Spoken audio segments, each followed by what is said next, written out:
All right. What's up, everybody?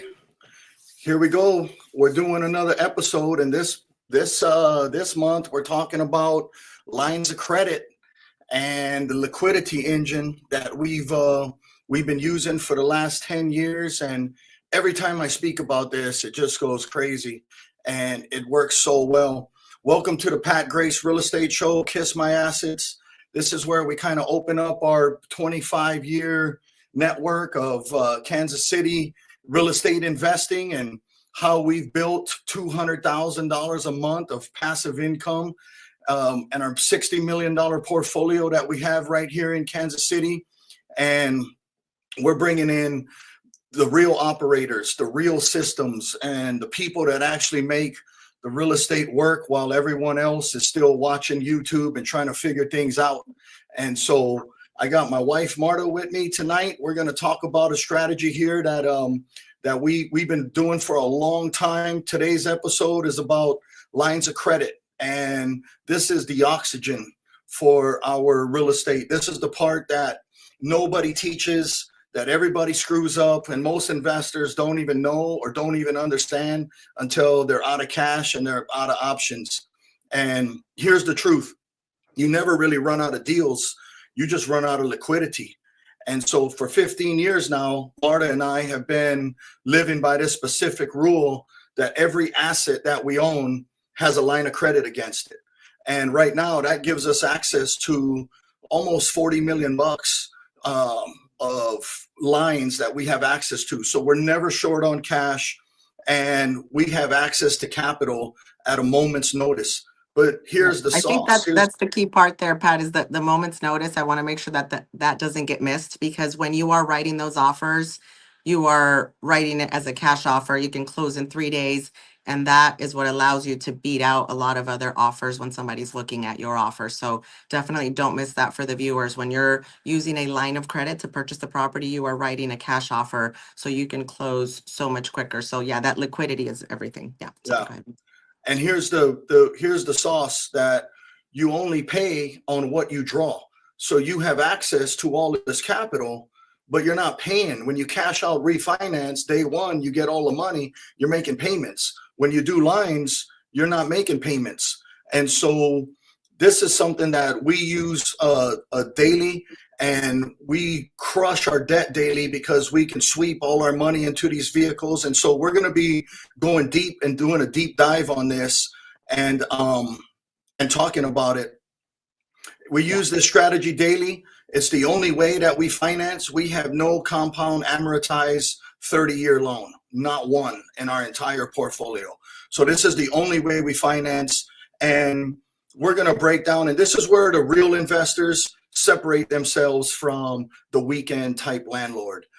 If you get this wrong, your growth stops. If you get this right, you can scale through any market, and even the soft ones, even the ones that we're seeing right now, and it makes me feel really good when I know I have access to 40 million bucks. I can sleep well at night.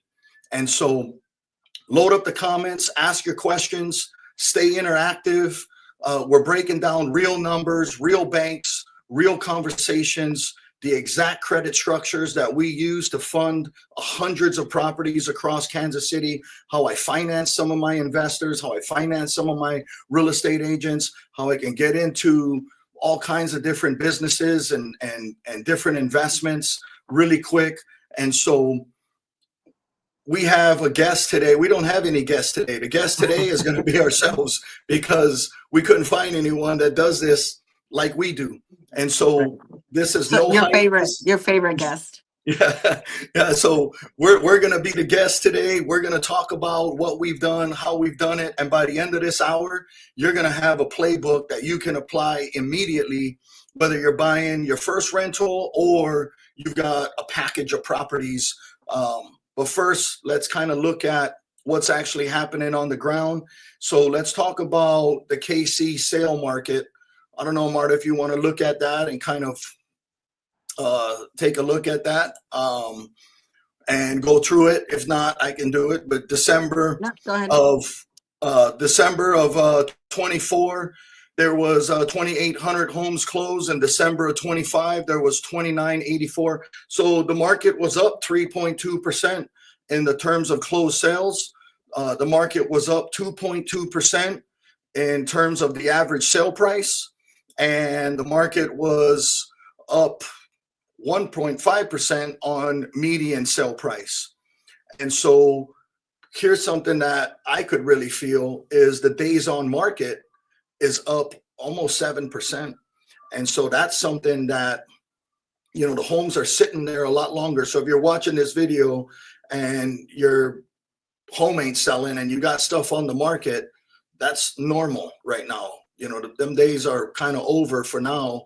I think they'll come back this year, but I think for now, homes sitting on the market for 30, 60 days is going to be pretty normal right now. And inventory is also up. So there's more homes on the market, almost 3% more homes on the market.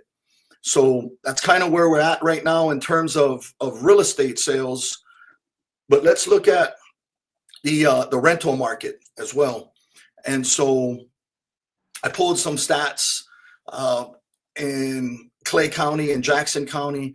So the median rent for 3-bedroom in Clay County is about $1,950 to $2,100.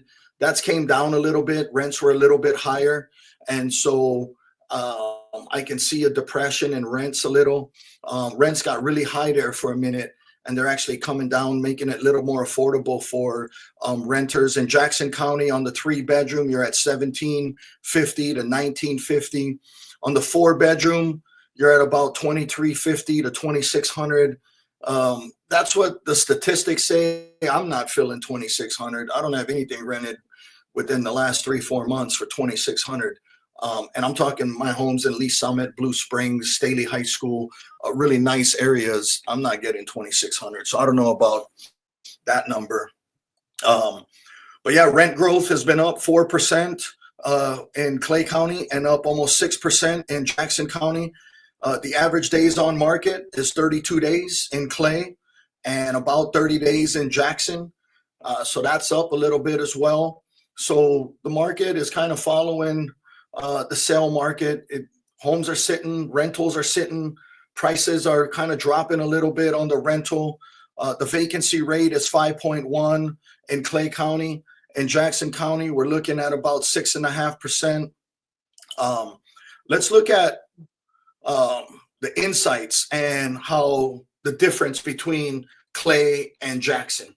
If you're buying and investing in Kansas City, these are predominantly going to be the two counties that you're going to be playing in if you're buying the metro area.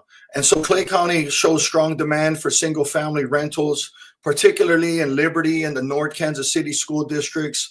Listings remain tight throughout Q4 of 2025.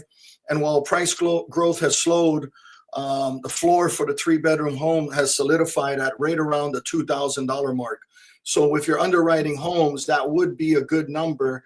If you want to be conservative, run a 1,900. If you want to be a little more aggressive, maybe you run a 2,000 number on your 3 bedrooms.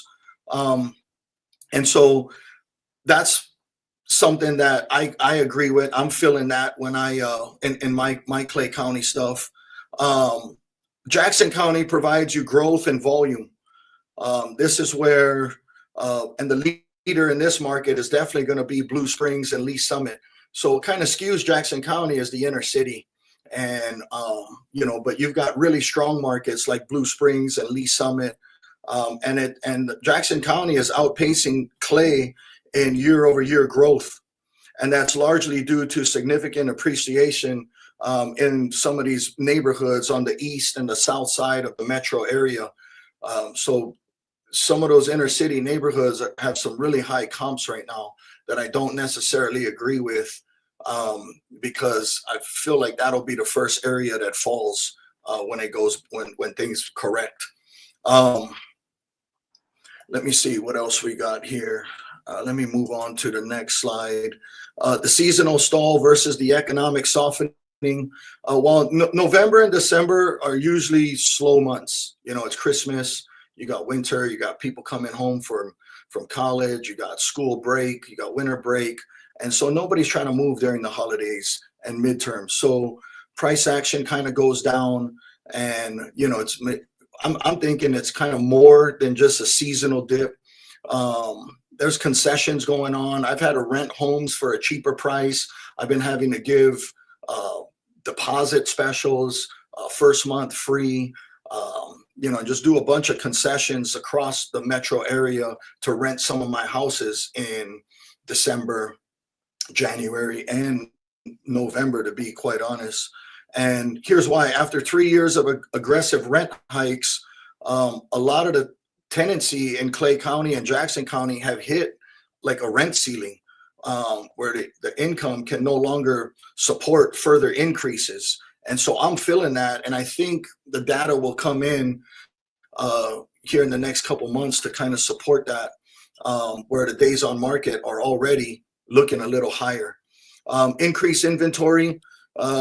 There's been a big uptick in single family inventory, and it's not due to new construction, but rather I think it's more accidental landlords, homeowners who want to sell, but they can't get their price. And I know that's happening a lot. And when I talk to people from across the country, there's a lot of people just taking their homes off the market because they can't get the price they need, or they can't get the price they want. And so this creates like some shadow inventory in the market. And this is something that you're probably seeing right now. And so when homes do go vacant, they're probably competing against more units than they were in 23 and 24. Jackson County has high supply areas, especially parts in the inner city. You need more aggressive specials in those areas to combat vacancies. Clay County is more stable. The Liberty bubble, you saw a lot of new apartments coming up in Liberty and in Park Hill and Tiffany and areas like that, which maybe pulls single family tenants away from single family homes. And so with the high end amenities and some of these pools and stuff like that, 2-month free move-in specials. And so this has taken away from our single family home where people were moving into some of these apartments, but they've gotten so high as well right now. So we're seeing that a little bubble here in this Clay County area. So the good thing is, while I'm feeling a lot of stuff, I'm kind of sharing stuff with you that I'm going through here in Kansas City. We've got about 190 homes in our portfolio, and so we've been tapering off on these big rent increases. Maybe I might increase the rents 3%. Very rare am I going up to 5%. I'm just not trying to create vacancy right now in the wintertime. And let's talk about sticker price versus the effective price. So on paper, rents in Clay County and Jackson County look stable, but the smart money is watching for the concessions. You still might be renting homes, but you're not renting them for the same amount because you're offering so many concessions to get people in there. So if you got to give a month free or 2 months free or the last month free, you're really cutting into your yields, and you might just drop your yield by 8% just by doing that. So think about that, when you're kind of looking at things and you're underwriting your properties. Be careful and be conservative. You got anything, Marta? Nope, go ahead. All right. Hey, so we still got this mentorship program. If you're interested in getting in with our mentorship group or Facebook group, you can scan this QR code, take a screenshot of it. We have, it's super cheap. It's only $250 to get in. We've got collateral material in there on buy and hold, fix and flip, rehab, contractors, everything you're going to need to get started. It's a good entryway into the market. You have access to us, our companies, all of our services, all of our people. And so it's a really cheap way to get connected and get into a good group. So that's a $250. You'll get a class. You can take tests. You have a Facebook group. So click on that QR code. And Marta, you do the next one because that's your baby. All right. Well, I have to take the time to brag about United. That's definitely my baby, as you said, Pat. And it's because I truly believe there is no other brokerage in Kansas City that's doing it well and paying 100% commission, full service, full technology, full training.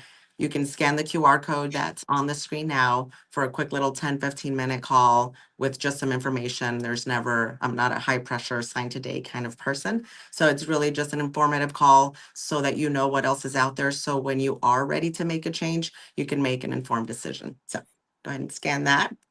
And the next slide we're really excited about. It's actually something we have put out for our United agents and then have learned recently that we can expand beyond just United agents for this new program. So we've partnered up with Nexa and started our own branch called Midwest Premier Lending Group. And it's basically the BDM program stands for Business Development Manager. You are essentially a part-time marketer for Nexa and all of the lending products that they have. The beautiful part about that is that it is completely RESPA compliant, and I'll get into more details on how that's possible for as long as we've been doing real estate. As the agent, you are consistently marketing unofficially another lender, you're sending them clients, you're referring them. And up to this point, it's really been something you do for free with really no compensation allowed due to the RESPA rules. So this allows for you to go ahead and market that program or the multiple programs, multiple lenders that are within our Nexa program. And so you'll learn a little bit more about that. Again, you don't have to be a United agent to be able to sign up for this program. So if you're interested, definitely let us know. The clients that you send over will have over 200 lenders to choose from. So you can do ITIN loans, DSCR loans, 30-year, 40-year. I think, Pat, you were working on what that was like a 40-year DSCR loan just the other day. So anything and every loan program that's out there, you have access to through Nexa. Yeah. And you The also, compensation. Oh, go ahead. go ahead. So the way you get compensated is you become a part-time W-2 employee of Nexa. And at the end of every month, you will complete a form that explains exactly what you did to market Nexa that month. So whether you did a social media campaign or you created an ad or you sent out an email blast or you sent out text messages, whatever you did that month, you document and you turn that in. That's the way we say RESPA compliant so that we can truly show what your marketing efforts are. So this isn't a referral for one client that you happen to be working with and say, oh, you could work with Nexa. You're truly making marketing efforts throughout the entire month. Right. And you don't have to take your NMLS. You don't need continuing ed. You don't need a 20-hour class. You don't have to become a loan officer. You don't have to do anything like that. And so when you refer the people over, we have mortgage loan officers who have 15, 20 years experience who will be taking care of your people. It's not us who's doing these loans. We've got professional loan officers that have tons of experience, who know the programs. And like Marta said, we've got access to FHA, VA, conventional, Fannie, Freddie, all that government stuff. And then on top of that, you have all the DSCR, rehab loans, N loans, lines of credit, commercial loans. And so as an agent, as you're sitting at lunch or you're sitting at dinner or you're sitting with customers and clients, all you got to do is ask them, have you guys been approved for financing? And if the answer is yes, let me check and see what we can do. If we can get you something better, great. If not, let's roll with yours. And we're educated and we just want to get you the best deal. And so it's super simple, super easy. And it's really a new program that's getting rolled out. And so it takes literally 30 minutes to sign up over a Zoom. And so I can send you an email, you fill out a couple links, and then we jump on a Zoom and it takes about 30 minutes and you're good to go. So your compensation is you're going to be a W-2 employee of Nexa. You're going to have a Nexa email. You're going to have limited access to a back office system. You got to fill out marketing forms every month to stay RESPA compliant. But it's really simple and really easy. You don't have to take an application. You don't have to process. You don't have to get W-2s and run around and pick things up. You don't Yeah, have to you're do a not, you're loan. not an actual loan officer. Yeah, you're just marketing, but you do get paid 0.5% at closing when a loan does close.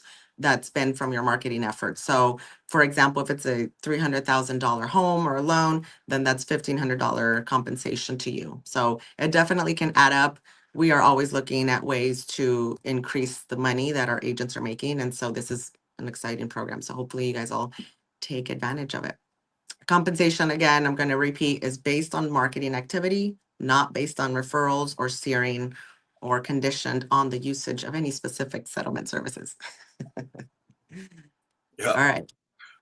So you can scan that QR code if this is something that interests you, but for sure, this is another vertical that, we're all about making as much money as you can from one transaction. This is just another vertical that we're bringing to the table for our agents. We're talking retention, we're talking recruitment, we're talking keeping your clients happy. And think about this. We all know the biggest part of this is actually going to be the refinances. So think about all the customers and your network and everybody you just sold homes to the last 2-3 years at sitting on 6.5%, 7%. This year rates are going to, we just sold a deal the other day at 5.25% on a 30-year term and 5 1/8. And so we got that locked in on a 30 on an owner occupied loan. And so for rates to get down into the 4s, it's going to happen this year. And so think about all the refis, all the purchases. There's so much business that you can drum up. So on a $300,000 loan, you get an extra $1,500. And so super easy. Eric just put in there, he signed up. It was super easy, super fast. And it's just another vertical and ways to make more money. You can Well, bring also, home I to your think family. beyond that, Pat, if I can chime in, definitely another way to service your clients properly as well. We all know as the realtor sometimes how frustrating it is to be watching them work with somebody that's not getting it done. There's no rush. They're not reviewing the documents until 2 weeks before closing, or underwriting catches things that should have been caught from the loan officer up front. So I think beyond that, just knowing that that your client is being well taken care of and treated with white gloves, that goes also, into the way that you're treating your client when you're working with them as a realtor. Yeah. Yeah. Awesome. All right. Well, let's jump into this line of credit and let's talk about it. I mean, we're, while investors are complaining here and they're saying the banks are tight and the rates are high and deals don't pencil and credit is dead, that's the noise. And that's what we're hearing. But most people blaming the market, sitting on the sidelines, waiting for permission, waiting for rates to drop. And we've been doing the opposite. Deal after deal, line of credit after line of credit. We've got tons of them. And we've got packages. Like, we'll wait till we get 10, 15 homes. We'll take them to a bank and get one $3 million, $4 million line. And now we can use that money to go buy more property. So we don't have a guest in the chair today. This is Marta and I. We're going to talk to you guys about exactly what we do. And I can tell you this right now. This has been the one strategy that has separated us from all other investors.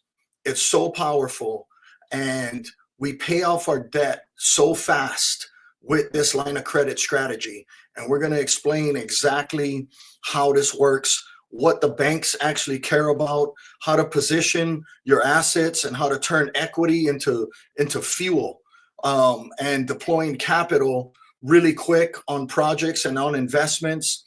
And we're going to break down our lines, how they work, show you how we qualify faster and how we've built banking relations that actually move the needle, and how we use credit to grow instead of getting trapped. None of our equity is trapped in our properties. And so having access to that at any time, and the best, they say the best time to get a loan or to look for a loan is when you don't need it. And so having access and having that money just sitting there waiting for it to be used. And while it's waiting, we're not paying anything on it. It's kind of like a credit card. You got access to the money. If you don't use it, you don't pay. And when you do use it, you do pay, but it's simple interest. So we're kind of going to go over this. Buckle up. Once you understand how we think about capital and how we handle our capital and our leverage. I don't think you're going to look at real estate the same ever again. And we're going to pull the curtain back and get started. So, Marta, you go ahead and take the next one. Okay, awesome.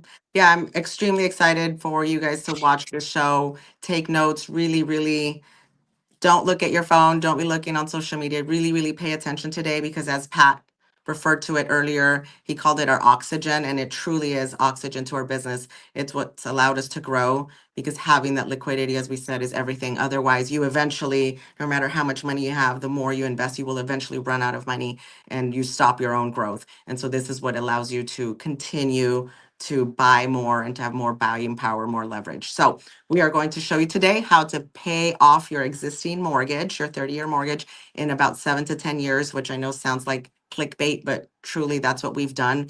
We are real life examples of this, so we're excited to share this with you guys. Also, you can pay off student loans, credit card debt, which is at like 27%, and any other kinds of loans, so not just necessarily your mortgage. You will save hundreds of thousands of dollars in interest as we have done. You will use the bank's money, which is the beautiful part about this, to help pay off their own mortgage. You will increase your monthly available cash flow. You'll lower your interest costs without refinancing. That's the key. You'll improve your credit score, and you will do all of this with your existing budget. So extremely excited for today. All right, Pat, you want to explain? So the powerful piece of why this works is the difference between simple interest and compound interest. So Pat, if you want to dive Yeah, into so I'll what compound explain. interest is. I'll explain what compound amortized debt is, and then you kind of explain what simple interest is. But your home mortgage is compound amortized debt, right? So you're looking at a front-loaded debt situation.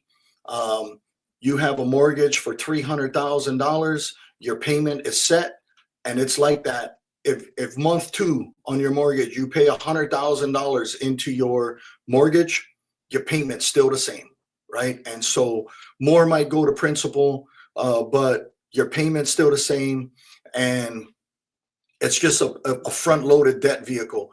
Most traditional home loans are using monthly compounding amortization, and that's great, right? It's compound interest is good when you're getting it, like your 401k, your IRA, stuff like that. It's terrible when you're paying it. It's the worst thing you can pay. And why do you think they allow you to write the interest off on your taxes after they just screwed you the whole time? And so you got to think about certain things. And so when you're structuring a simple interest loan compared to a compound amortized loan, the bank is calculating a fixed payment for you on a compound amortized loan over 15 or 30 years. And so the trap is in the first 7 to 10 years of a 30-year mortgage, 70 to 80% of that payment is going toward interest, and it's not even going toward principal. And statistics show that most people only keep their loan or stay in their house for 7 to 10 years. They're either refinancing or they're selling. So when you front load something like that and you're paying all interest and then you refinance or you sell something, you didn't get any opportunity to take advantage of principal reduction. And so that's the trap when it comes to compound amortized debt. So the compounding effect is if you miss a payment or you let interest accrue, the bank adds that interest to the balance. And so now you're paying interest on top of interest. And that is never good for you as a consumer. And everybody that owns a house knows you can just pull your amortization schedule out from your loan docs and just look at what you pay to interest and what you pay to principal the first 10 years of your loan. You're going to get pissed off and you're going to get mad, and you can eliminate that with the line of credit. So you pay the same amount on the first month as you do the last month, the 10th month, the 150th month. You're paying the same amount, and you're not going to do that with a line of credit. And you can request, by the way, if you have no idea what that amortization schedule looks like, you can request that from your bank, or you can also go to bankrate.com is a website I like, and type in all of your information and get an amortization schedule so you can see exactly what we're talking about, how much you're paying toward principal, how little you're paying toward principal, and how much you're paying toward interest. Yeah. Now, with your compound, your compound amortized loan, your 30-year mortgage, you usually have a fixed rate, right? And a fixed term. So that's good. Where, sometimes our line of credit is it's variable. And I'll show you and tell you why I don't really care about that. But that makes people feel safe, but it's a trap. And so, like I said earlier, compound interest is good when you receive it. It's great for your 401k, for your IRA. The worst thing you can do is pay it. And that's exactly what a mortgage is. And so eliminating a debt vehicle that's heavy interest up front is really smart. And I'm going to say it again, getting rid of a debt vehicle where you're paying all interest up front, you're just throwing money away, no principal reduction. And so this is something that you need to fix.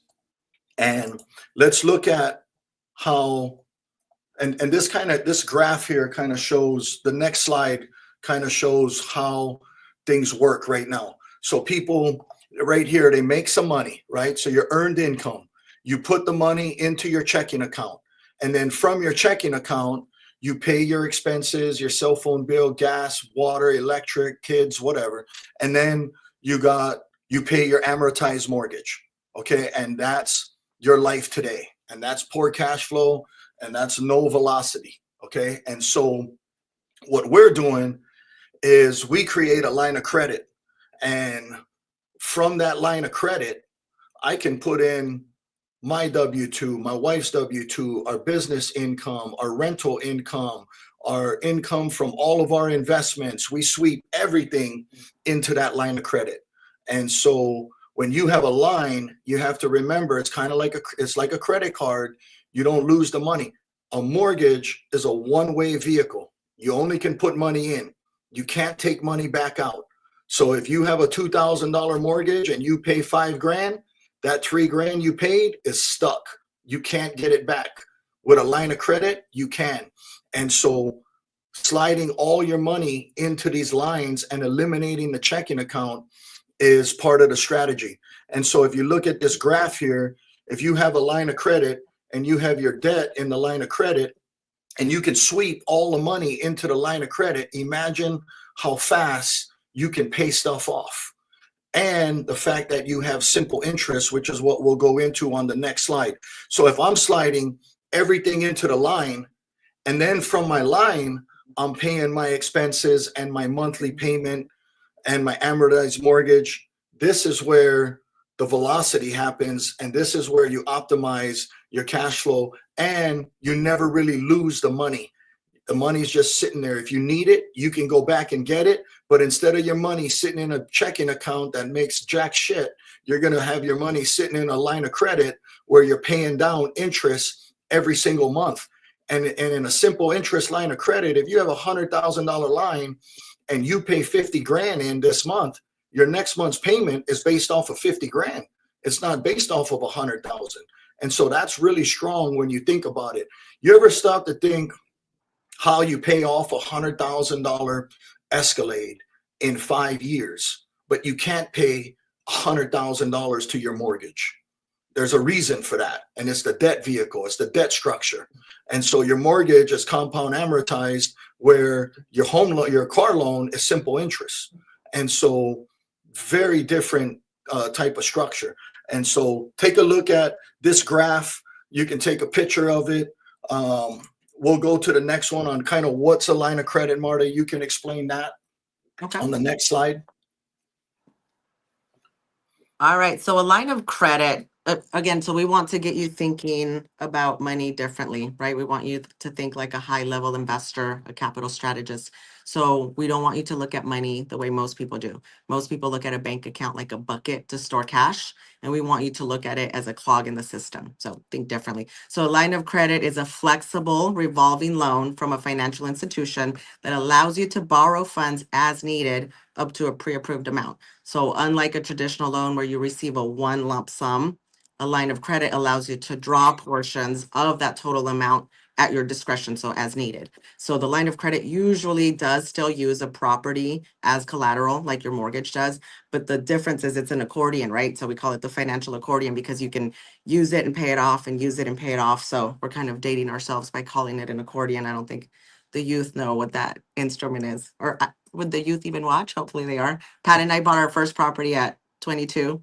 So hopefully we're inspiring the youth to get out there and buy some investment properties. But that is why we call it the financial accordion. And that's the beautiful part that, as Pat mentioned, you're only making payments when you're using it. So you're using it and paying it off as many times as you want. So it's not like that mortgage vehicle where you can only use it once. So, yeah. Did you want to add And anything, Pat? your simple interest, your formula for your simple interest is basically your loan amount times your interest rate divided by 365 days. So if you have a $100,000 line and your interest rate is 6%, you multiply 100 times 6%, divide that by 365 days, and that's your daily interest. And you take that daily interest, multiply it by 30, and that's your monthly interest. That's what's due every single month.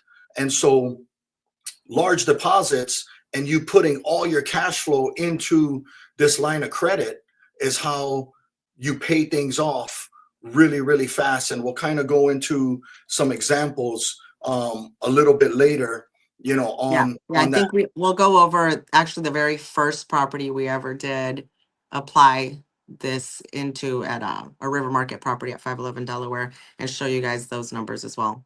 Yeah.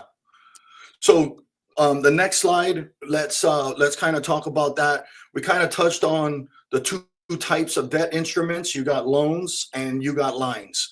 Okay. And you can make payments, but you can't make withdrawals from loans. Okay. So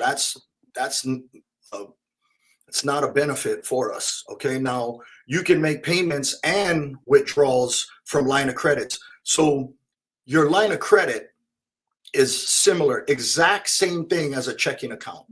Okay, so a checking account, you can put money in, you can take money out. A line of credit, you can put money in, you can take money out. It's the exact same vehicle. Okay, so you taking debt in your line of credit where you can just put in a bunch of money and have it stored there and have it saved there instead of putting it into a checking account is one of the things you need to tweak in your mind a little bit. You shouldn't Right, be because putting money in. normally, if it's a traditional mortgage, you normally wouldn't think, let me put all of my W-2 income, as Pat said, let me put all of my money, all of my extra income from my rentals, let me pay it all down to the mortgage. You wouldn't do that because then you think, okay, well, if the roof needs to be replaced next year, where will I get that money? You can't go back to that bank and say, hey, let me have some of that money back to replace my roof. With the line of credit, you always have that access to it, as he's touched on. So that's the reason you can put all of that extra income to pay it down as quick as possible without that fear of not having access to it. Yeah. And refinancing is tough. I mean, if you've got a loan for 5 to 7 years and you refinance, you've just reset the 30-year loan. So now you're paying everything to interest again. So when you're refinancing, think that's, you're resetting the 30-year mark again. And so that's something you need to think about. And I can tell you where I learned this. So I went to Australia for 3 weeks, like 15 years ago. And in Australia, this is how they bank. Every home in Australia is $1 million at least. Like Australia is like LA, everything's expensive. And so, but those guys have their house, their cars, everything's in a line of credit. And so when I was hanging out with the fellas and they was like, oh, it's Friday, we got to go make a deposit to our line of credit. I was like, deposit to your line? That sounds funny. In America, we make payments. And he was like, yeah, that's why you Americans are the only idiots who have 30-year debt. Like, you guys are not thinking about this right. And they kind of explained the process to me. And I was like, holy crap, that is crazy. I can't believe I never thought about that. And so I learned this strategy on what they do. And I called my wife and I said, babe, when we get back, I'm going to do this with a building and we're going to implement this strategy. And we did it on one asset and then we've done it on all of our assets after that. So let's kind of, I don't want to get too far ahead here. But just to kind of go through on the next slide, we can kind of talk about, the amortized mortgage and the simple interest line of credit. Your amortized mortgage is going to be monthly fixed schedule. Your simple interest is daily, just on what's in the balance. That's what you're paying on.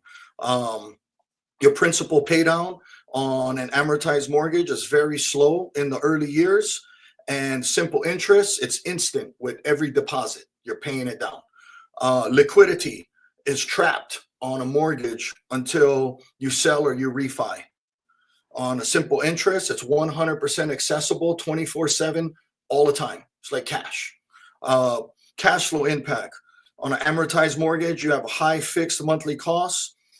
And on a simple interest line of credit, the interest drops as the cash flow increases. And so your payment actually gets cheaper and cheaper as the principal reduction goes down. And so here's what you need to get a line of credit. And most people, here's how it's going to happen. And this is a game, I don't know how to explain it without sounding too rude, but this is a game where you got to have cash flow.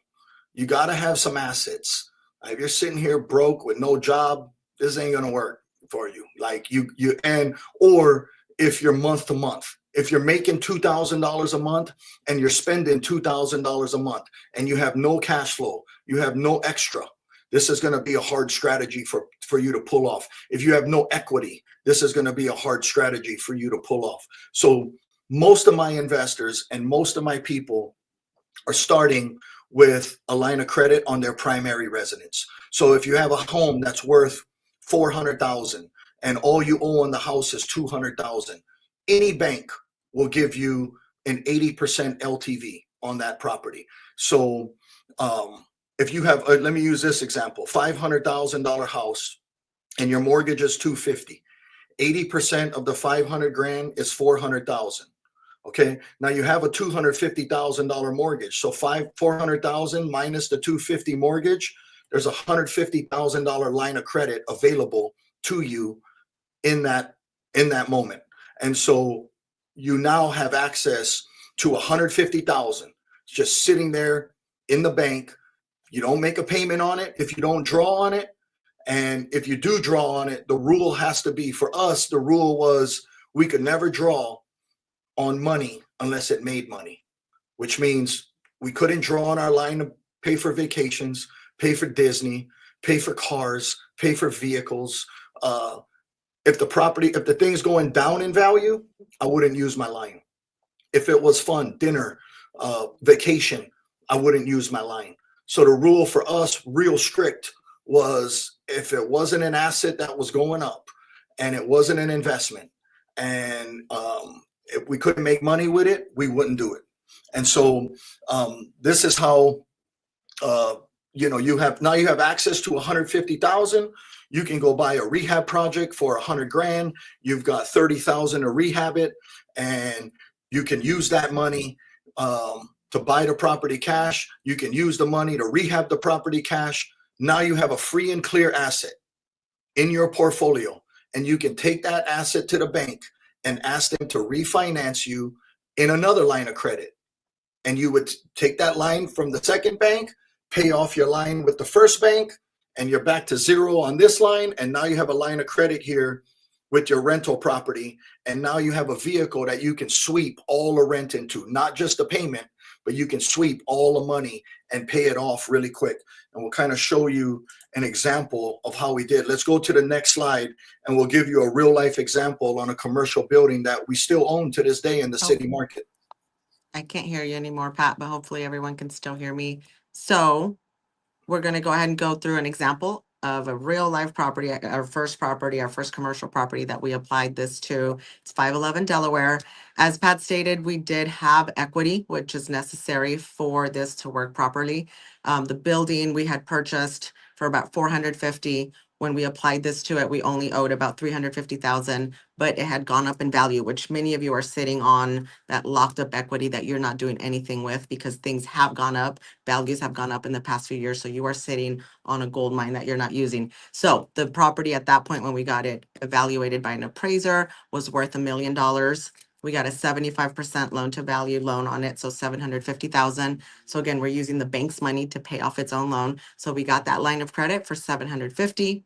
Then the 350K loan was paid off. So, and we also had money sitting in the bank from all of the rents we had been collecting. There was 200K just sitting there. And again, we wouldn't have thought to do anything with it to pay down that mortgage because again, you think that you would need it for an emergency. So we went ahead and took that 200K, paid it down further. Now we were left with just 150K balance. And so we applied all 12,000 a month of income that it was bringing in. So we paid this property off in 13 months. And I'll tell you, when we show you the next slide where you can see the calculator, when Pat first came home from Australia and we said, okay, let's try this. And we plugged in all the numbers into this calculator that you're about to see, we literally got chills. And I thought 13 months, that we must have done something wrong. That doesn't sound right because again, we still had like 20 years left on our mortgage. And so I'm thinking we're making 20 years worth of payments in 13 months. I said, that doesn't sound right. We must have done something wrong. Let's put the numbers in again. And sure enough, it absolutely worked out that way. We had it paid off in 12 months and we never looked back since. So let's go to the next slide where we can actually show you guys what those numbers look like. Yeah, there we go, Pat, if you want to give them examples. And if you listeners or viewers have a property that you want us to go through a real live example, feel free to put that in the chat there and we can try and type it in. Pat, is this something you can modify or is it just a screenshot? No, this is just a screenshot, but I have the calculator and I can present my screen and kind of put it I in. can't hear you. I hope No, but everybody we else can need hear you. certain things to we need some criteria, like the green boxes in this calculator are variables. And so this is kind of where you would put the money. But in the example that we just went over, the debt balance was 350,000. My rate at that time was 5.75%. So my debt payment was $2,000 and I had $9,000 cash flow on that building at that time. And so if I just made an extra $300 payment, and it kind of shows you right here, if you look down here, the total interest paid on the amortized loan is $385,000. Okay, that's the total interest I would have paid on that amortized paper. Now, the middle column, the orange one, is if we paid an extra $300 a month. And you can put that variable. I could have put 1,000. I could have put whatever in there, and it'll give you what you would save on interest. Okay, and then the velocity banking, the green column, is so my rate on my line of credit was 6.5.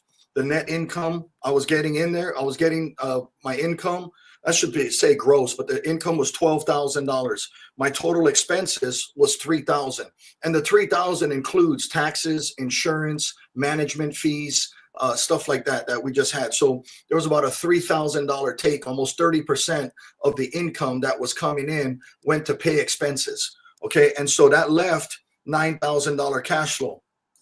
The difference between basic velocity and advanced velocity is we kind of did the advanced velocity strategy where we took the $350,000 balance and paid it off entirely with the line of credit. That's advanced. Okay, so when we did that, look at how much we paid in interest, and it says 2 years, 2.9 years, but it was actually faster than what we did to pay it off, because what this doesn't show is the $200,000 deposit that we made. So when you think about how strong this strategy is, I had 200 grand sitting in a checking account, not doing anything. I had a $350,000 line of credit. I would never pay 200 grand into a mortgage because that money would be stuck. It's a one-way vehicle. But because I had a line of credit, I could put the 350,000 line, and now I have a vehicle that I can put money in and I can take money out. So it behooves you to leave 200,000 in a checking account when you can pay that money into the line of credit and you still have access to it. If I need the money, I can go get it. If I don't need the money, it just sits there and pays down the balance. And so I eliminated that checking account. I took the 200 grand and I put it into the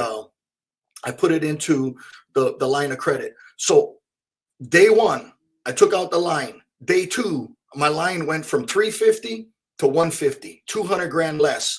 And I just left the money in there and I still had access to that money. If I needed something, I could go get it. So now all I owe is 150. My new payment is 150 at 6.5%. Whatever that payment is, I got my $12,000 rent that month. I had $9,000 cash flow. I swept all 9 grand to the 150. Now I owe 150 minus 9,000 the following month. And so you redo the formula I told you before on how you figure out the payment.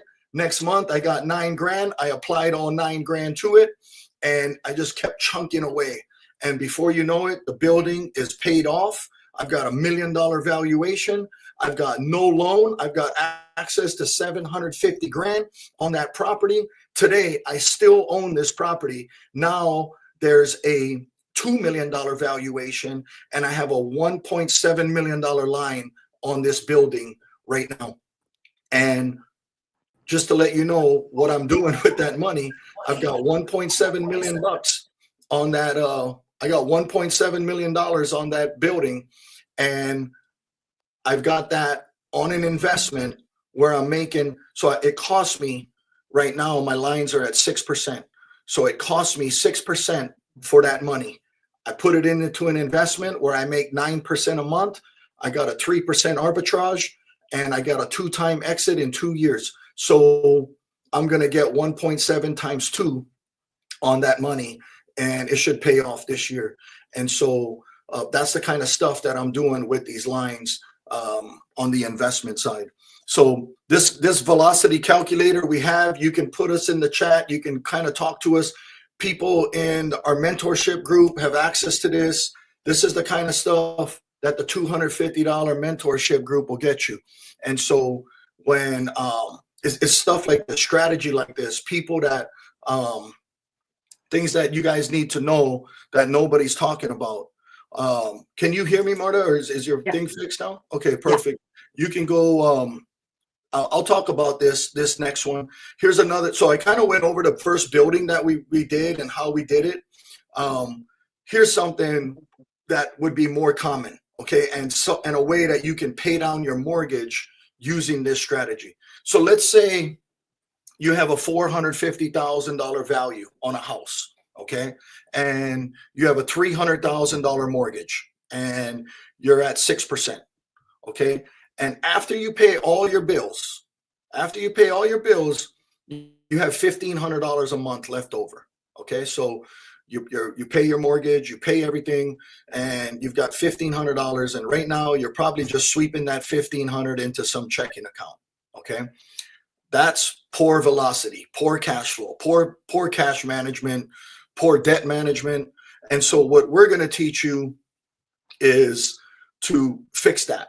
So right now, you can go to Community America, you can go to Pony Express Bank, you can go to Cornerstone Bank, any of these small local banks. I would start with wherever your mortgage is now and call them and ask them if they have some sort of line of credit vehicle.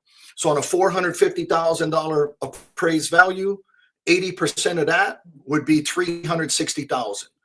You have a $300,000 mortgage. So that would leave you a $60,000 line of credit. Okay, so you can close this deal in 30 days. You can call me. I can do lines of credits for all you guys. And so you have a $60,000 line of credit now. Okay. Think about this. If you just took 10 grand from the 60,000 and you applied that to your mortgage. Okay. So you take 10 grand from your line and you pay 10 grand to your mortgage. I want you to pull out your amortization schedule and find today's date, go look for January 26 or February 26. Look at what you owe on your amortization schedule to your loan right now.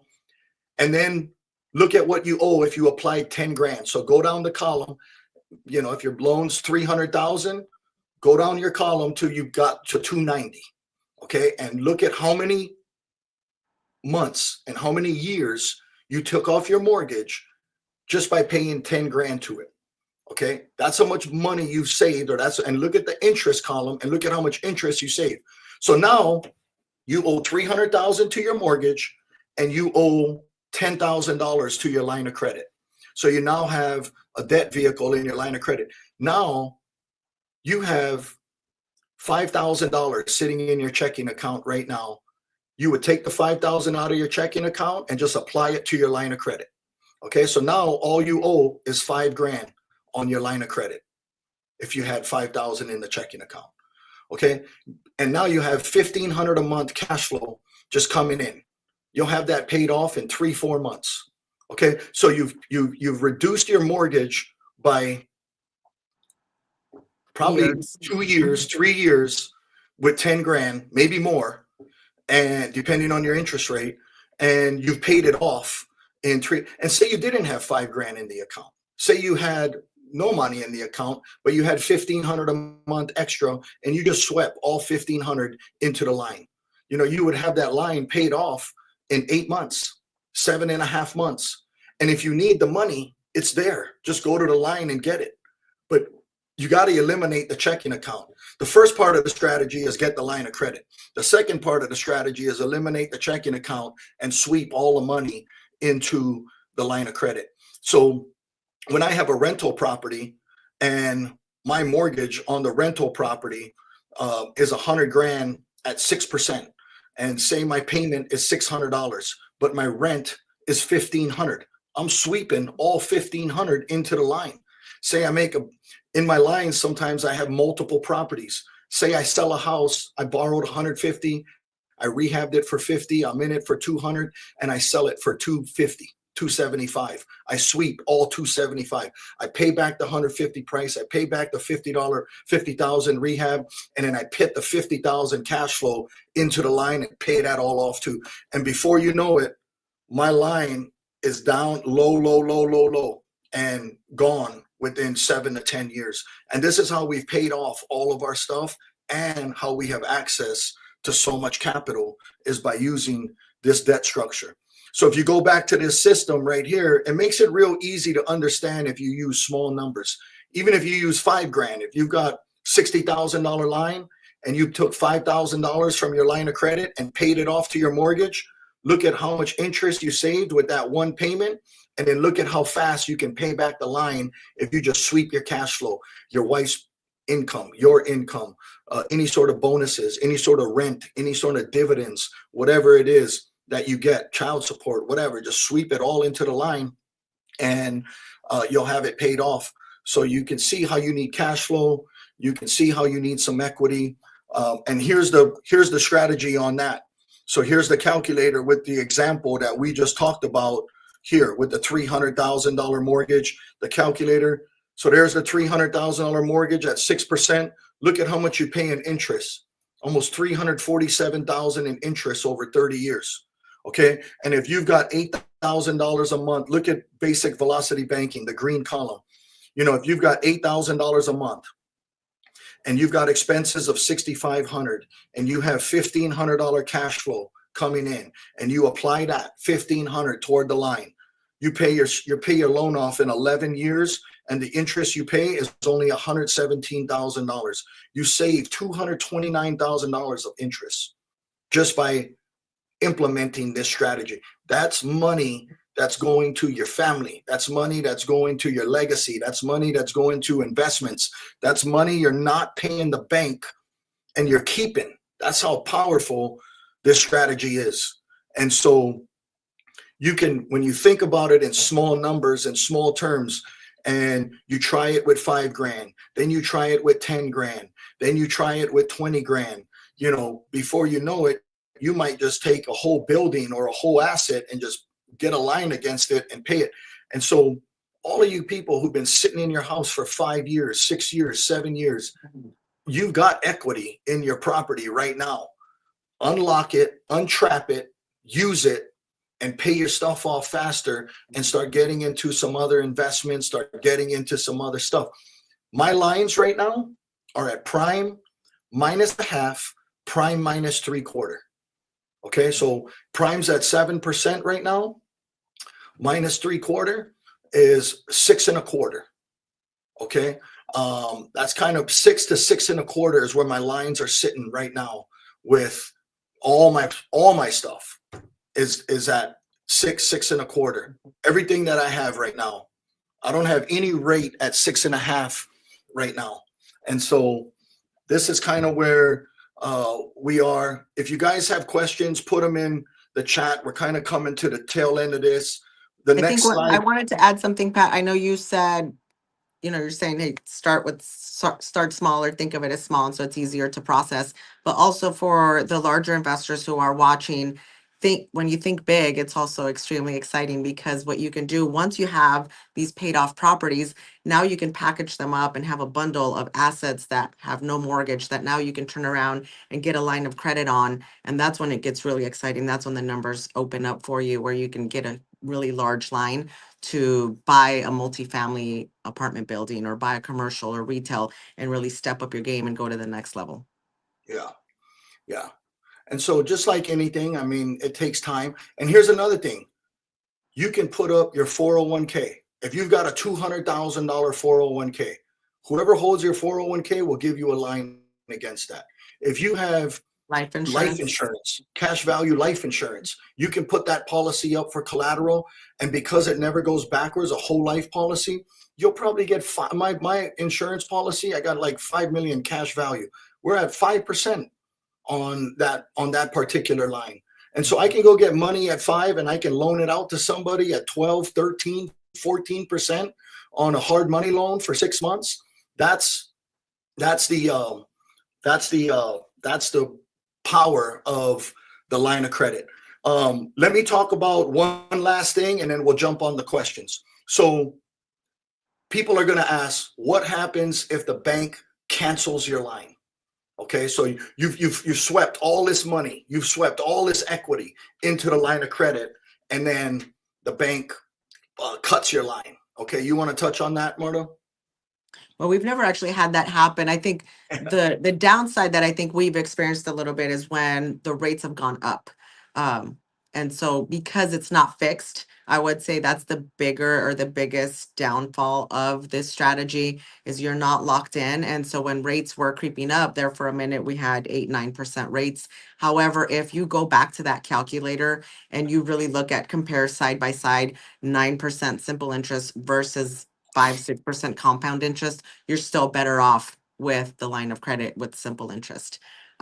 However, I will say if rates dip back down again to 4s and 5s, definitely lock in some 30-year mortgages with the ability to still do a combination of both. You'll still have a line of credit to pay off that mortgage. So you're going to have a fixed 30-year mortgage, but your goal is not to pay it off in 30 years. You will still apply this strategy and pay it off much quicker. Yeah.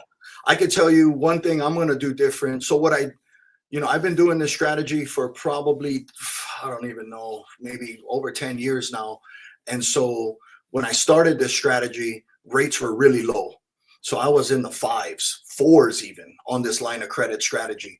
And so when we got to, we didn't fix anything.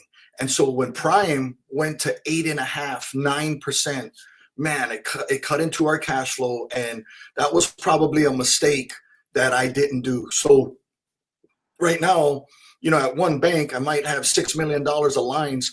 Maybe if rates get back into the 4s on a non-owner, I don't know if that'll happen, maybe the high 5s, the mid 5s, I might lock in half of that line. So instead of having a $6 million line, I might lock in $3 million on something fixed.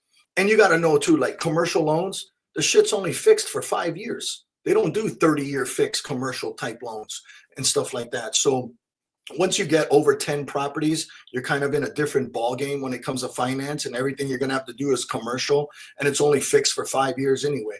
So I had a 5-year fixed on an apartment building that just went to 8 and with Nottoway Valley, and I just refinanced with Cornerstone Bank, and my rate's at 6% with Cornerstone. And so that's kind of the drawback. I'm glad you touched on the bank names, Pat, because I think that's a question we get a lot is, okay, I'm interested. Who do I reach out to? Your small local banks. Well, for one, reach out to Pat and we can recommend somebody. But your small local banks will always be the best bet versus going to a large institutional bank.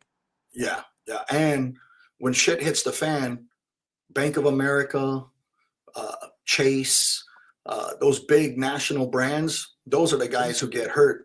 Even in the recession of 2007, 2008, I had lines at that time. I was doing this already. And my small local banks, Central Bank, Pony Express Bank, all these small, they were still strong. They were Liberty still giving Bank, loans. Bank Liberty. Yeah, Liberty Bank, they were still giving loans at that time. It was the big local bank that was cutting the lines and doing, and we've never had a bank cut our line of credit. Never has that happened to us. And so that's something that people are fearful of. And then what if, because it's on a variable rate, if rates go up, what happens? And so to protect yourself, you might lock in something, maybe lock in half or 40% of the line at something fixed, and then have the rest to just draw and pay off, draw and pay off, and you can play with that. And so that's kind of my strategy and what I'm gonna do different. Here, let's take a look at some of these questions here. We can, what's the difference between this and a HELOC? So that's a question from Evan. So a HELOC is a line of credit. It's just a Yeah. home equity line of credit is what the H and the E stands for there. So that's specific to your primary home that you live in. Right. And so this is kind of the same. This is kind of the same thing. And so how I'm doing things, let me explain how I'm doing things. So what I do is, say I have my life insurance line and I've got $5 million in there. I can go out and buy a whole bunch of homes cash, remodel a whole bunch of homes cash. I'll get up to 15, 20 homes, and then I'll put those 15, 20 homes up as collateral. I get them appraised, and I get a 75% line against those properties. When I have that line of credit, I can draw off of that line, pay off my life insurance line, and now I have a zero balance on my life insurance line, and I have a new $4 million line here with the new bank. And with That's that being $4 million, paid by the assets. that's being paid by the assets. And not only is it being paid, I'm paying extra. I'm paying all the cash flow. I don't live off my cash flow and my rents. I live off the businesses that I have. And so my rents, I sweep all that money into there. And from the 20 homes, say I sell 10 of those properties. If I sold 10 of those properties and I sweep all the money, all the rents into the line, I'll have that line paid off in 5 years, be done. And so that's how strong this 5 to 7 years, that's how strong this strategy is. Let me see another question real quick. Amy, what's up, Amy? So how did I get that rate? That's a good question. I've heard Is she referring to the prime minus? Yeah, I've heard of general prime plus. So yeah. Here's something you need to know. When you got to be a customer of the bank. Like, you got to have big deposits in there. I usually run my businesses in these banks, and with banks, just like real estate, everything's negotiable. So when I go to a bank, I'm looking for prime minus, and you got to ask. Some banks will do it, some banks won't. And it comes down to that banking relationship, though. It's like everything else. It's all about you may not start off there, but once you start that relationship and they see that you're paying things off and you pay on time, you will absolutely improve that relationship, and then you can ask for prime minus. But yeah, prime plus is where we actually started off as well. Yeah. And when you're taking one asset and you're doing 200 grand, 300 grand, you're going to get a prime plus. When you're taking 15, 20 homes and you're looking at a $3-4 million line, that's when they look at prime minus. They might charge you a 0.5 point origination, prime minus. And so that's where all my stuff is right now. I don't have a rate in my portfolio over 6.5 right now. 6.5 is my highest interest rate on all my debt when it comes to, and all my debt is real estate. I have zero debt besides that. And so we've taken, we've got lines. Yeah, you want to be a strong borrower is what you're saying. So definitely making sure that your credit's good and all of those things increase the likelihood of getting a better rate. Yeah. I know my man Mike's on here. He's gotten lines from Community America. And he said they even do 10-year lines. So they'll give you 10 years. And that's something else you want to negotiate. You don't want to do annual lines because every year that you got to pay another fee, you got to do something. So I usually ask for at least 5 years. I try to get 10, but most of my lines are at least 5 to 10 years. I don't have to get Credit new unions, appraisals. that's a really good point, Mike. Credit unions are a great place to go to. Yeah, I don't have to get appraisals and all kinds of stuff. And in fact, what's happened is our balances have went down so low, and we've owned these properties for so long that in 5 to 6 years, 7 years, we got them all reappraised, and they raised our line. And so once the banks understand, hey, this guy knows what he's doing and he knows how to play with this money, and he's paying way more in than what he's taking out, and he's a really good borrower. That's the kind of banks love when you borrow and pay, borrow and pay, borrow and pay. That's how they make money, is interest on loans. And so being a good customer and having all my businesses at these banks that I got these lines at, I just sweep all the money into these lines and pay stuff off. Connor Reeves says, does this make sense for someone who has a mortgage below 3%? 100% it does.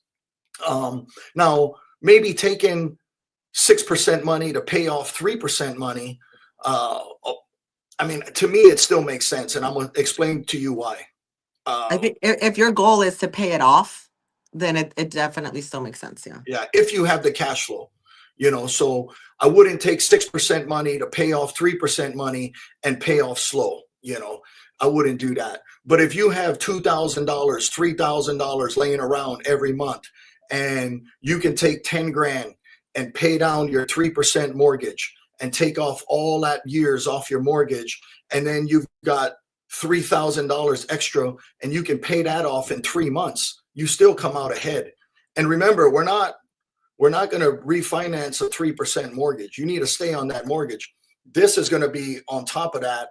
And so you could use it to pay it down to zero so that you're paying nothing. Yeah. And you can use it to get into other investments, So like for me, I know my deal is 6.5.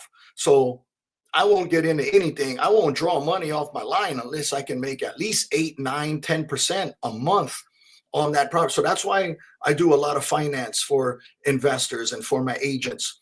I can charge 12% and my cost of my capital is 6%. I can charge, I can get into investments that can pay me 8, 9% a month, 10% a month.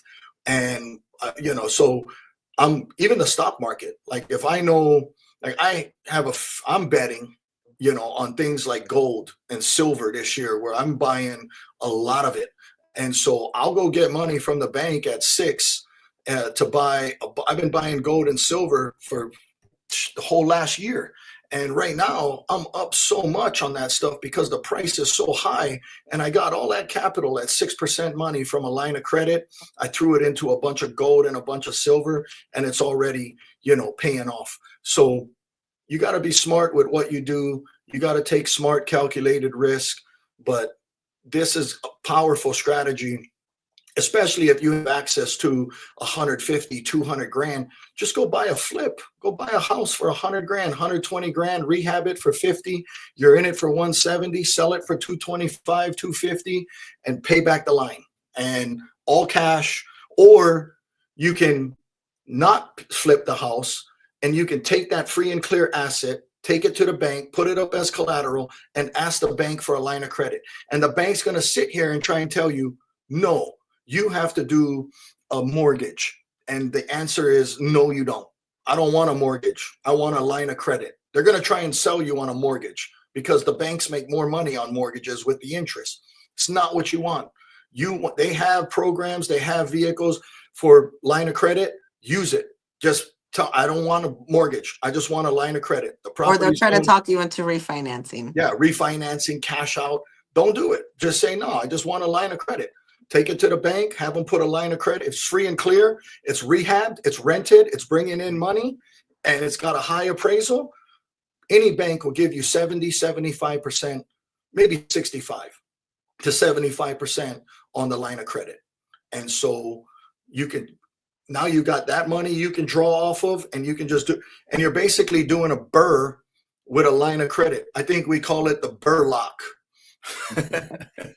Is what- you're doing the I don't know if Birdman that's a shit. trademark. I'm gonna trademark it right now. I just made that shit up, but that's a Burlock where you just buy, rehab, remodel, refinance the line of credit, and that's The line of that's in Burlock.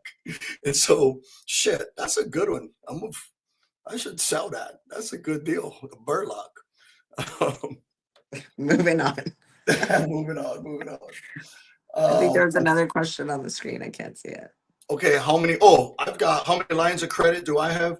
How many we got? We have 7, 8. We have a spreadsheet to track them all. So yeah, I think it's 8 right now. Yeah, we've got 7 or 8 lines, and all of our lines are between, I'd say, 3 million to the biggest one, maybe 7 million, with all properties. So like every property that I have right now, with the exception of maybe 10 to 15, which is going to be my next line, it has a line of credit against it. So all my assets are tapped with the line. They're not all used. I haven't drawn out all the money, but I have access to that capital so that I can buy a building, I can buy an apartment, I can buy whatever I want, really cash at any time. And so the ease of life and the comfortability of life and not having, and like I said, if you need the money, you can go to the bank and go get it. It's not lost. It's a two-way street. You can throw your cash flow in there, pay your shit down. If you need the cash, go get it. If I need to go put on 15 roofs, I can go to one of 7 banks and go draw out the money right now and pay cash for them. When I need $500,000 at the end of the year to pay real estate tax, I stroke a check right out the line of credit, and I pay all my taxes right out of the line of credit. One time, 1 month, line of credit, done. And so, but look at how much average daily interest I pay off from January to December just by using this strategy. That's, think about stuff like that. And so Amy's asking, what did Cornerstone quote you? Do you use your line on hard money loans to other investors? 100% for sure I do. And I was thinking of doing this for 12% at 2 points. What do you think? I mean, I'll be honest, I'm charging 3 to 4 points. So I'm doing 3,500 to 4,000 origination. And then I'm knocking them for 12, 13, 14%. I don't even think I have a loan right now at 13. And if they don't want to do it, I'll be honest, me financing investors is the worst investment. When you calculate it at the end, you're only making not even 10% return on the money. And so you got to charge $4,000 origination. When you charge somebody 12, 13, 14%, that's annually. So when you do a 6-month loan, you're not getting that. You're getting only. Yeah. And then also I wanted to make sure, Amy, that you're signing promissory notes, that it's all being, in the up and up, all written down. Tied to lien. Yeah, exactly right. Yeah. And so and limit it to 6 months as well. You don't want this dragging on, because again, the numbers get worse the longer the loan is out, right? So make sure that you do no more than 6 months. They shouldn't need more than that to rehab a property. And only finance in areas that you would want the property. I don't do inner city shit. I do Blue Springs, Lee Summit, North Kansas City, Gladstone, Liberty. I don't finance shit in the inner city, because if I got to take it back, I don't want it, and I don't want to deal with that. And so I just stay in areas that I would take the property and I would own it, and I use solid people that I know, friends, family, agents, people that I trust, and I do this all the time. And so, like I said, all my banks I've negotiated. Now, don't go to these banks and get all huffy puffy with them and like, Pat told me he gets prime minus. Don't be getting me in trouble. Just what I negotiated and what I've done. You got to realize I've been doing this for years, and I know these banks and I know their families. And they can try. They can try. You can try, but don't just don't go getting all crazy with them. But do know that you can negotiate that, and the bigger your line is, the more negotiation power you have, and the bigger your deposits are, the more negotiation power you have. So when they're sitting here doing an $8 million line for me, but they're getting $70,000, $80,000 a month in rent coming in, that's good for them. That the numbers work for them, especially when they know my strategy. On a $7 million line of credit, you figure 7,000 per million. So you've got probably 50 grand in a payment that's due. Now, if I'm sweeping 80 to you every single month, they love that transaction. That's a good deal for them. And so they love that. And they know when I sell the house, I sweep all that money into it too. And so it's powerful. And once the banks know you know what you're doing, they I didn't walk in like that, but that's kind of where I'm at right now. And Mike said, what kind of bank closing fees do you get charged? I say a $2 million line of credit with 8 properties. So I would try and negotiate, just see what the banker says. He's probably going to try and hit you for a point. I would try and negotiate a quarter point, see if you can get a quarter to a half on the origination fee, and see if you can negotiate something lower, like prime minus, right now, and see what happens.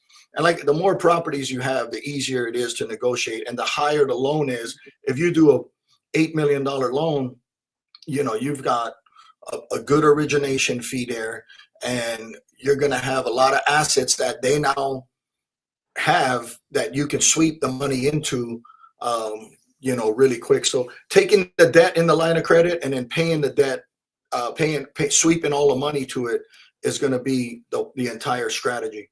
Kendrick said, is there any impact to a credit score while the utilization is higher in the short term with a lot of properties out on the line? How do you balance that? No, it hasn't impacted ours. So our lines of credits are on commercial lines and under our business names because we own those properties under entities, not under a personal name. We have really high credit scores, so no, it doesn't impact negatively at all. Shit, my mid score. I just pulled my credit the other day. My mid score was like 790, and so I think the highest you can get. That's a great question, though. Yeah. Yeah, but in But fact, if you're buying property, you should, and that's a whole nother conversation, and I'm sure that'll be a future show, Pat. But you should absolutely be buying them under an LLC or some form of entity, not under your personal name. So, and here's another thing: none of these properties show up on my personal credit. Right. I've been doing this for 25 years. I've got 15, 20 years of great tax returns. And so everything I do is business, commercial business, line of credit. None of this stuff's on my personal credit. Shit, I could do 10 Fannie Mae loans right now, probably full doc, and I could do 10 for my wife right now if I needed to. But I just do these commercial lines. It's way easier. And the banks treat me right. I've got great relations with these banks, and I've got a long history. The global cash flow is good, the way they underwrite stuff. And so, and then once you start getting all these properties, you got depreciation, you got cost seg, you got 1031 exchange, you got all kinds of stuff to not pay taxes. And so that's going to be our next episode. So this is a good segue to kind of end this show. We've been on for an hour and 20 minutes now. We talked about a lot of stuff. You're going to have a lot of questions. There's QR codes that we can throw up on the screen. You can hit any one of these QR codes. Oh yeah, episode 6, our next episode, we're going to talk about 1031 exchange. I'm going to show you exactly what I do here, the company that I use. I'm going to have them on as a guest for our next episode. And this is powerful for not paying taxes. And so after I've owned properties for 3-4 years, 6-7 years, 10 years, it's those properties that I'm selling. When I buy new property, I'm not really trying to flip those because you can't 1031 a flip. Now, what I can flip is the properties I bought 15, 20 years ago for 60 grand in Nashua, and I can sell those properties for 250, 285,000, and I 1031 all that money and never pay capital gains tax on that money. So we'll talk about that on the next episode. Let's go ahead and put the QR codes up so you guys can hit these QR codes. You can get in touch with us on any one of these QR codes. If you're interested in the mentorship, if you're interested in the business development marketing program for agent, it's not only real estate agents too on that program. You could be an insurance agent, you could be a financial advisor, you could be an influencer, anybody that has a big network that wants to get paid for marketing efforts on loans. That's a new thing that nobody's doing here in Kansas City. We're the first one bringing this out. So this is super new. Nobody's doing it. Jump on with us and take advantage of all these other services and all these other companies. the KC Cash Closings, the mentorship program, the United Real Estate. If you just hit any one of those QR codes, you Google Pat Grace, go to my Facebook, my Instagram, my YouTube. You can ask questions there. We'll get it through there as well. I appreciate you guys listening. Marta, you got anything to tie this up? Nope, just wanted to thank everyone for staying on with us and for watching and supporting. I appreciate you guys. Thank you guys. You know.